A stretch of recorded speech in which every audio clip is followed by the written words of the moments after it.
أعوذ بالله من الشيطان الرجيم بسم الله الرحمن الرحيم فمن أظلم ممن كذب على الله وكذب بالصدق إذ جاءه أليس في جهنم مثوى للكافرين والذي جاء بالصدق وصدق به أولئك هم المتقون فمن أظلم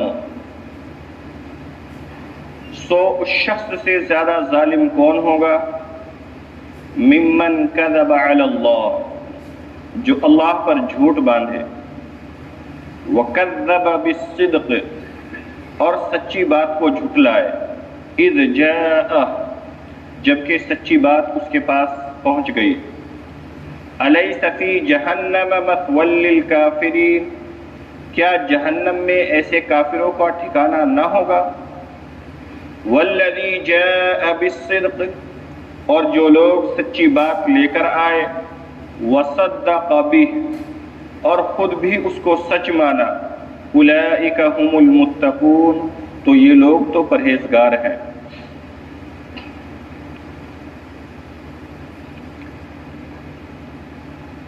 اس سے پہلے میت اور لفظ میت کے اندر ایک فرق بتلایا تھا اور وہاں ایک عقیدے کے اعتبار سے وضاحت بھی کی تھی کہ جب ہم عربی کے اندر لفظ میت دیکھیں گے تو اس کا وہ مطلب نہیں ہوگا جو اردو کے اندر ہوتا ہے، کیونکہ زبان کی تبدیلی کے اعتبار سے کسی لفظ کا مطلب الگ ہو جاتا ہے۔ اب یہاں پر فرمایا فمن اظلم کہ اس شخص سے زیادہ بے انصاف اور ظالم شخص کون ہو سکتا ہے جو اللہ پر جھوٹ باندھے۔ اللہ پر جھوٹ باندھنے سے مراد یہ ہے کہ اللہ کے ذمے کوئی ایسی بات لگا دے جو اللہ نے نہیں کہی۔ اللہ پر جھوٹ باندھنے سے مراد کیا ہے کہ اللہ کے ذمے کوئی ایسی بات لگا دینا جو اللہ نے نہیں کہی۔ مثلا کوئی شخص کہہ دے کہ اللہ نے قرآن کے اندر کہا ہے جبکہ وہ بات قرآن کے اندر ہے ہی نہیں، تو یہ کیا ہے؟ فمن اظلم ممن کذب کے اندر داخل ہے۔ اس کی بہت ساری مثالیں اور بہت ساری صورتیں ہو سکتی ہے، اور جتنی بھی صورتیں ہوں گی اس کے اندر کذب ضرور شامل ہوگا، اور یہ اللہ پر بہتان اور اللہ پر کذب کی تہمت ضرور ہوگی۔ مثلا کوئی شخص کہہ دے کہ اللہ نے ایسا کر دیا، جبکہ کرنے والی ذات تو حقیقی طور پر ایسی ہی ہے۔ اس کو آپ ایسے سمجھ سکتے ہیں مثال سے آسانی کسی انداز میں کہ کسی شخص نے کسی کو قتل کر دیا، اس سے پوچھا جائے کہ بھائی تو نے قتل کیوں کیا؟ وہ کہنے لگے کہ میں نے کہاں قتل کیا، یہ تو اللہ نے کروایا ہے۔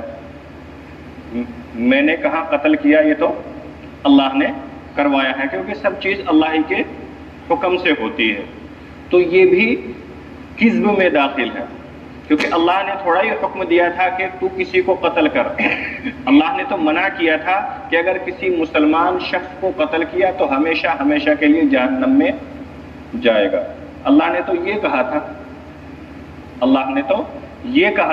لیکن تو کہہ رہا ہے کہ اللہ نے کروایا ہے، کیونکہ سب چیز اللہ ہی کے حکم سے ہوتی ہے، تو گویا میں نے بھی ایسا ہی کیا ہے۔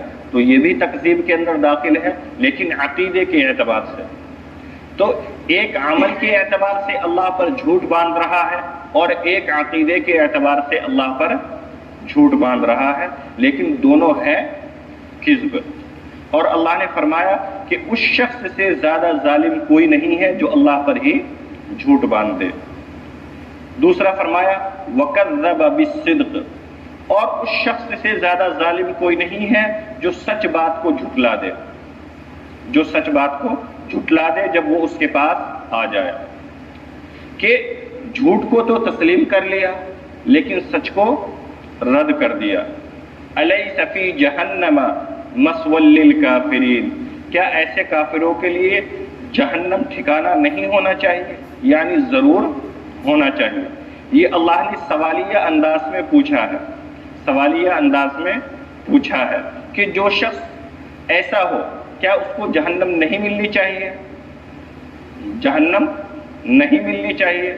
تو آپ کیا کہیں گے کہ جی اللہ بڑا بخشنے والا ہے، اللہ بڑا رحیم ہے، بڑا کریم ہے، بخش دے گا، کوئی بات نہیں، ایسا کر لو۔ لیکن اللہ کہہ رہا ہے الیس فی جہنم مثوی للکافرین، کیا ایسے کافروں کے لیے جہنم ٹھکانہ نہیں ہونا چاہیے؟ جواب کیا ہوگا؟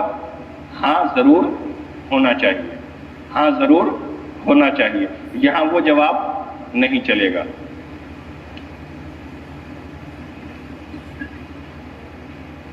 والذی جاء بالصدق وصدق به، اور جو لوگ سچی بات لے کر آئے اور خود بھی اس کو سچ مانا۔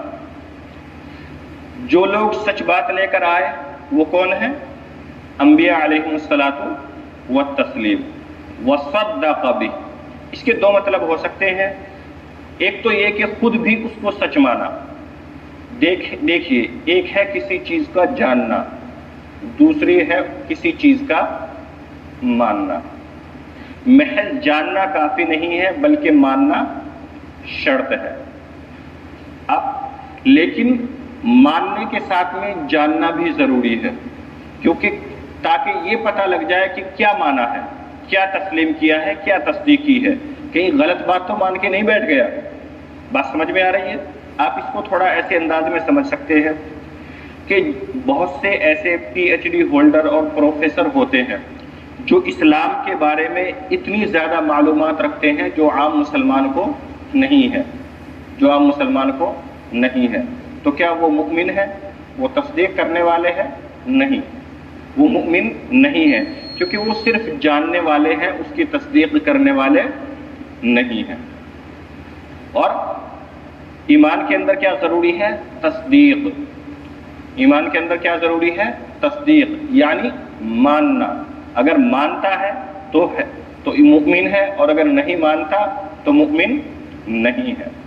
لیکن جب تصدیق کرتا ہے، مانتا ہے، تو تصدیق کے ساتھ میں یہ بھی شامل ہے کہ کس چیز کی تصدیق کی جائے۔ ایسا تو نہیں ہے کہ جھوٹ بات کی تصدیق کر لی اور سچ بات کو غلط مان لیا۔ جو پہلے ذکر کیا گیا وَكَذَّبَ بِالصِّدْقِ، تو خلاصہ کلام کے اصل ہے ماننا، لیکن ماننے کے ساتھ میں جاننا بھی ضروری ہے۔ جاننے کے لیے ماننا ضروری ہے اور ماننے کے لیے جاننا ضروری ہے۔ جاننے کے لیے تسلیم کرنا اور تصدیق کرنا ضروری اس لیے ہے کیونکہ بغیر تصدیق کے محض علم سے کچھ، جاننے سے کچھ نہیں ہوگا، علم سے کچھ نہیں ہوگا۔ لیکن محض تصدیق بھی کافی نہیں ہے، کیونکہ اگر غلط بات کو صحیح تسلیم کر کے مان کے بیٹھ گیا اور صحیح بات کو جھٹلا کر اس کو مان کے بیٹھ گیا تو یہ بھی مشکل ہے۔ تو دونوں ایک دوسرے کے لیے لازم اور ملزوم ہے۔ مثلا نبی صلی اللہ علیہ وسلم کو ماننا ضروری ہے، لیکن نبی صلی اللہ علیہ وسلم ہے کون یہ بھی تو جاننا ضروری ہے۔ اللہ کو ماننا ضروری ہے، لیکن اللہ کی ذات ہے کیا، اللہ کی صفات ہے کیا، اللہ کی قدرت ہے کیا، اللہ کی کمال ہے کیا، اس کو بھی تو ماننا ضروری ہے۔ قیامت کو ماننا ضروری ہے، لیکن قیامت ہے کیا، اس کی حقیقت کیا ہے، وہ کب آئے گی، اس کا علم کس کو ہے، وہ اس کی صورتحال کیا ہوگی، یہ بھی تو جاننا ضروری ہے۔ خلاصہ کلام دونوں ساتھ میں چلیں گے۔ محض جاننا کافی نہیں، ماننا ضروری ہے۔ محض ماننا کافی نہیں، کس چیز کو مانا ہے اس کو جاننا بھی ضروری ہے۔ خلاصہ کلام والذی جاء بالصدق، اور جو لوگ سچی بات لے کر آئے، اور وہ کون ہے؟ انبیاء علیہ الصلوۃ والسلام۔ وصدق بہ، اور خود بھی اس بات کی تصدیق کی، یعنی سچ بات لے کر کے بھی آئے اور خود اس بات کو سچ مانا بھی. یا دوسرا مطلب ہو سکتا ہے وصدق بھی، اور جن لوگوں نے نبی کی بات کو سچ مانا. اس صورت میں مراد مؤمن ہو جائیں گے، یعنی انبیاء علیہ السلام اور مؤمنین. اور پہلے مطلب کے اعتبار سے کیا ہوں گے؟ صرف انبیاء علیہ السلام. مطلب سمجھ لے دونوں کا کیا ہوگا کہ وہ لوگ جو سچی بات لے کر کے آئے اور خود بھی اس کو سچ مانا. اس مطلب کے اعتبار سے آیت سے مراد کیا ہے؟ انبیاء علیہ السلام صرف. دوسرا مطلب کہ جو لوگ سچی بات لے کر کے آئے اور اس سچ بات کو دوسروں نے سچ مانا. اس صورت میں والذی جاء بالصدق سے مراد انبیاء، وصدق بہ اس سے مراد مؤمن. فرمایا اولئک هم المتقون، ایسے ہی لوگ پرہیزگار ہیں. لہم ما یشاءون عند ربہم، وہ جو کچھ چاہیں ان کے رب